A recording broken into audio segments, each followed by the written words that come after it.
American Airlines arenas. They go to, if you're in Dallas or if you're not, like Gas Monkey Grill. They're at these smaller venues, so it takes a lot of work for them to get to this point. So I wanted to definitely shout that out and talk about those two guys. Now on to did you have something you want to add to that? My bad. Oh no, I was just going to say I need to go ahead and get in hip hop. I didn't need a ghostwriter. So Grego says Trinidad is writing music for current artists now. Okay, and I mean I can get that. You know, do what you have to do to make yourself successful and make a name for yourself. If it's ghostwriting, people buying the lyrics, so it's not like ghostwriting is a foreign art. I mean, people are getting the lyrics from somewhere, for sure. All right, so on to some sports from this week. Anthony Rizzo is a player for the Cubs. He says he wants to limit the amount of games that they play in Major League Baseball. He says it's too many games. It's 162. That is more than any sport on the face of the planet. I mean, I don't know what other sport plays 162 games, and this is in a matter of the season starts in March to October, and that's not including the playoffs. If you make it to the playoffs, you want to add more games onto that, and I wanted to get your thoughts on it. But I'm going to give my piece. I think there is too many games. Why? Why do you need to have that many games to prove who's the best team? Cut that in half. Bring it down to 100. I mean, and you should be fine. And but I wanted to get you guys' thoughts in the chat room, and then also yours, Q. I do, because I mean, from a consumer's point, you don't have time to watch every last game of a MLB season. Yeah, some people may even say the NBA seasons are too long. That's another debate. But I mean, when you think about it, I think the MLB has like the shortest off season. I swear the season just ended, and now they're already playing again. I mean, it's like, quick. What they get, 3 months off?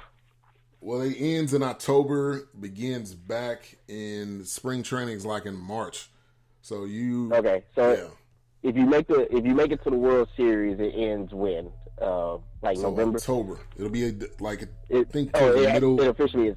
Yeah, October is when it's like officially done and completed. It's World Series and everything. Okay. But so you're looking at about 5 months, we'll say that. I don't know, it just seems like it comes and goes very quickly. It's like once the season's over, it's like, we're getting ready for training camp again. And I guess it will also assist with making baseball a viable TV product, because baseball, I don't know what the numbers are, but compared to the other two sports, I would say it's probably the least watched. Oh, yeah. Numbers-wise, which they talk about it here on Dallas radio, I mean, like a Rangers game will get like a 2. And I think I'm assuming when they say 2, that means like it's some type of algorithm or something that determines that. But like a Cowboys game would get like a 10. So, and then even a Mavs game got higher than a Rangers game, during that same time. And the Mavs are garbage this year. So that tells you. And I think also when you have so many games, there's so many throwaway games that people just aren't going to pay to go watch or tune into. Because, I mean, if you have two terrible teams play each other and they're going to play each other 5-6 times out of the year, you're like, okay, we just going to skip those. Yeah, I mean, and the other thing is it kind of waters down the product. I think kind of to a point of what you were saying, like if you're in game 159, I mean, these guys' bodies cannot withstand that either. So that means you got 2 or 3 replacements for guys that may play multiple positions. And then also, if your team sucks, that is a long time to watch garbage baseball. That is so long. And right now, the Rangers are, I believe, 5-11. So you got to think, if they continue to suck this whole year, they're 7-14 right now. If they continue to play horribly, like this is going to be a long season that Now the tickets are probably gonna be cheap, but it's gonna be a long season. I could only imagine having which I know will probably never happen in baseball or sports where you play a lot of games, but imagine if there was like an 0-16 team like the NFL would have. That would be a long season where you like, man, I don't even want to play anymore. Man, call somebody out the stands. They got it. Right. And LaDonna says, I grew up in St. Louis. It's a baseball city. I mean, y'all had the Rams for a little while, the greatest show on turf. Yeah. They ended up moving. She said, baseball is life for me. Wow. She said, laugh out loud. I watch every Cards game. And she actually lives in Dallas. So I want to know, you must have some type of MLB package to watch all of the St. Louis Cardinals games. But I do know she is a diehard fan of those Cardinals. But I think they could. It could be regional.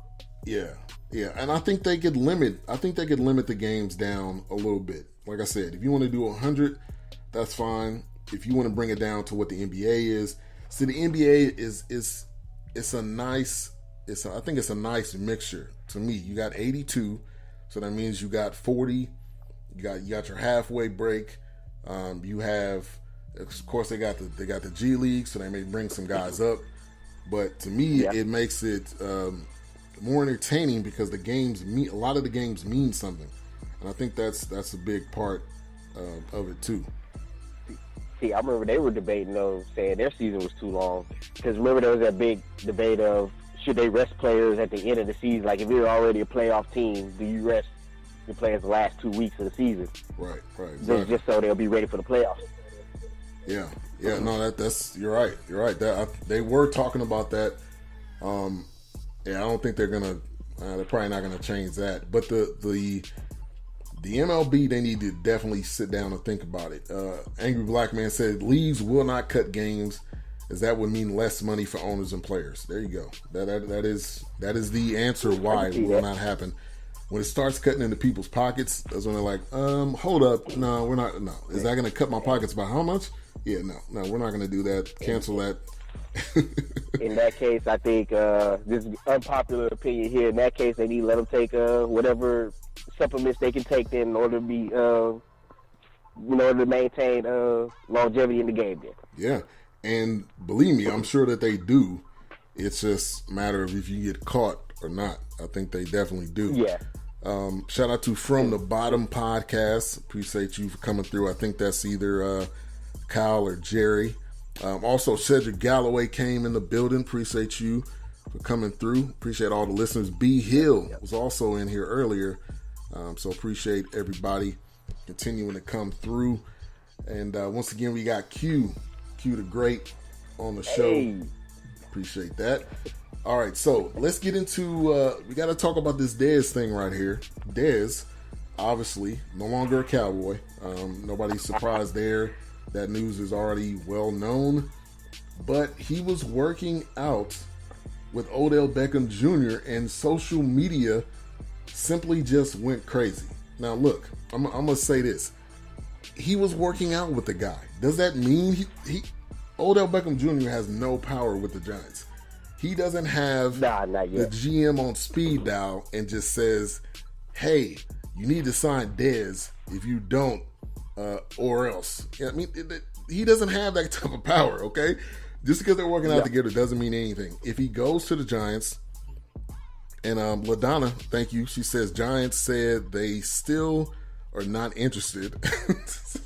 Yeah, I guess they came up with that. But I think at the end of the day, wherever Dez goes, I think he's going to add something great to the team. But if he goes to the Giants, can anyone truly tell me that Drool Face can get the ball to both of those guys? If anybody can tell me the answer to that question, yes. That's a definite no. You got Odell Beckham on one side, Dez on the other, and you think that they're going to coincide with each other and they're going to be best buddies? I don't think so. Yeah, man, the perfect world. Yeah, they're just... Hey, man, you catch this one. Don't worry about it. I'll draw that double T. Yeah, we just got to take turns. I mean, it's all good right now because, and I'm not hating on Dez. I want Dez to get his money. He wasn't going to get it here. He'll get it somewhere else. He's not probably going to get as much. And also, real quick, let me give you guys an update on the score. We got NBA playoffs going on right now, which we'll be talking about that in just a minute. But right now, it's 56 to 61 Heat up on the 76ers with Joel Embiid with that, I don't know what kind of mask you can explain that as, but oh, yeah. One of the craziest masks I think I ever seen in my life. But share your thoughts on like a what was the name? The Silence of the Lambs or something like that. That's what somebody would probably wear that. But share your thoughts on Dez. You kind of outside looking in. I know you hear probably a lot of the stories though. Yeah, so I remember everybody was talking about him going to the Giants, which I was like, it wouldn't have been bad, but it wasn't going to work. Honestly, I think there's potential places he should probably look at if it's possible. Go ahead down 45 to Houston. That might be a good spot for him. Green Bay. And even then, maybe the Vegas Raiders, because I know they lost Crabtree. So, I mean, I don't know. I still think he has talent. I don't know. I think Dallas had a lot more issues there as well because I don't think Terrence Williams and what's the other guy, Cole Beasley, were enough to draw any attention away from him. And then of course you had technically, a second-year quarterback, and then they lost their star running back, so everything's going to fall on the quarterback. So there's a lot more going on there than Dez not performing, I believe. Yeah, I think there was a lot of issues that were overlooked, and basically, you had that first year with Dak and Dez, and everybody's thinking like, "Wow, this is it. Like we're going to the Super Bowl. We're about to win 4 Super Bowls in a row." That's how Cowboys fans are. We're so delusional and unrealistic at times. So that's what we were thinking. And then the next game, the next season, you see that teams studied, which is what they do in the NFL.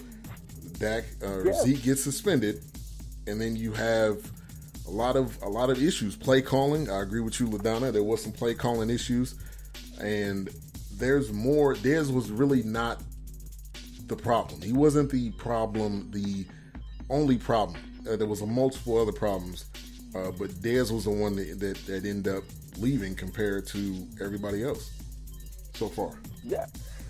And I just think it's funny because a lot of fans either never played, don't really fully understand the game, so they just get the finished product. So when you then get these guys coming in, especially rookies, and they're like, "Oh man, they're beasting out and things like that," and then the next year it's like, "Oh, what happened?" Like the reason they call it a sophomore slump because I can study you now. I know having a general idea of what you're capable of doing now.